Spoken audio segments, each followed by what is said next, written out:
ஜென்ம ஜென்மோ ஜென்மி ஸ்ரீச்சரண் ஸ்ரீ பாக்ய சாய். அனைவருக்கும் சாய் சுப நமஸ்காரங்கள். நிலக்கோட்டையிலிருந்து சாய் உமேஷ். ஓம் ஸ்ரீ சத்குரு பகவான் பாட்டி சித்தரின் லீலாமிர்தம் 110. கொடுமுடி திரு கணேசன் அவர்களுக்கு ஜாதக ரீதியாக சனி பெயர்ச்சியாகி கோச்சாரத்தில் 7.5 நாட்டு சனியாக ஆரம்பமாகி 20 நாட்கள் ஆகியிருந்த சமயம் நம் பகவான் பாட்டியாரை காண சென்றிருந்தார். பொதுவாக நம் சமுதாயத்தில் ஜோதிடர்கள் மற்றும் அனுபவஸ்தர்கள் 7.5 நாட்டு சனி நடக்கும் பொழுது மிக மிக கவனமாகவும் எச்சரிக்கையாகவும் இருக்கச் சொல்லி விழிப்புணர்வு தருவார்கள். அதுபோலவே இவரது மனைவி, உறவினர்கள் அனைவரும் எச்சரித்தனர்.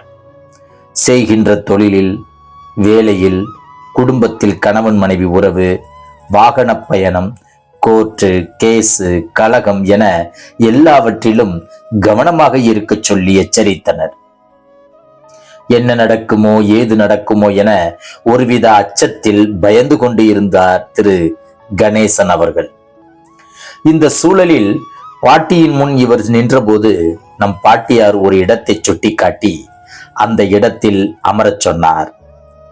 சுமார் 30 நிமிடம் அமர்ந்திருந்திருந்தார் திரு கணேசன் அவர்கள்.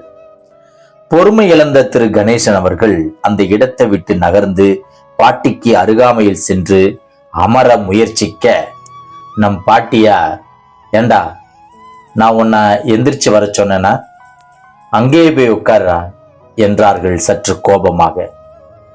திரு கணேசன் அவர்கள் மீண்டும் அதே இடத்தில் பல மணி நேரம் அமர்ந்திருந்தார். பாட்டியே அழைக்கட்டும் என காத்திருந்தார். பல மணி நேரம் கழித்து நம் பகவான் பாட்டி சித்தர் தனது அருகாமையில் திரு கணேசன் அவர்களை வாஞ்சையுடன் அழைத்து, ஏண்டா 7.5 சனி ஆரம்பமாயிடுச்சுன்னு பயப்படாதடா, அது ஒன்னும் செய்யாது, நீ நல்லா இருப்ப என்று கூறினார்கள்.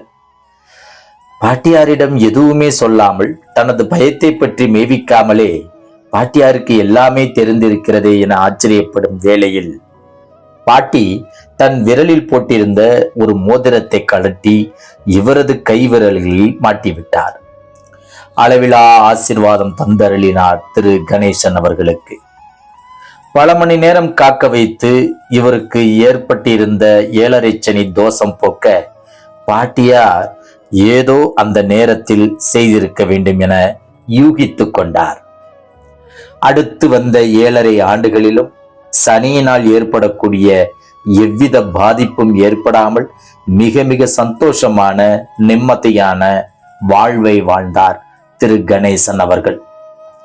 திரு கணேசன் அவர்களின் மனைவியும் உற்றாரும் பொறாமைப்படும் அளவிற்கு அந்த 7.5 ஆண்டுகளும் இயல்பாய் இன்பமாய் கழிந்தது. 7.5 நாட்டு சனி முடிவரும் கடைசி நாளிற்கு முதல் நாள் பாட்டி தந்த மோதிரம் காணாமல் போனது. எங்கு தேடியும் கிடைக்கவில்லை. மனம் சஞ்சலமுற்ற திரு கணேசன் அவர்கள் மறுநாளே நம் பகவான் பாட்டியாரை தரிசிக்க சென்றார் குழப்பமான மனதுடன். இவர் எதுவும் பாட்டியிடம் தெரிவிக்காமலேயே நம் பகவான் பாட்டி சித்தர், மோதிரம் போயிடுச்சுன்னு கவலைப்படாதடா, 7.5 சனி போச்சு, உடனே மோதிரமும் போச்சு, அதுக்கான வேலையை செஞ்சுட்டு காணாம போச்சு, நீ போய் உன் அடுத்த வேலையை பாருடா என்றார்கள். தான் எதுவும் கூறாமல் மோதிரம் பற்றியும் சனீஸ்வர தோஷம் பற்றியும் பாட்டியாரே கூறியது கண்டு மெய் சிலிர்த்து பக்தி பரவசத்துடனும் தெளிவான மனதுடனும் வீடு வந்து சேர்ந்தார் திரு கணேசன் அவர்கள். தோஷம் நீக்கும் தான் தோன்றிமலை அரசியை தினமும் தியானிப்போம், நாமும் தோஷம் நீங்க பெறுவோம். ஜெய் குரு பாட்டி. நற்பவி பாட்டி, நற்பவி பாட்டி.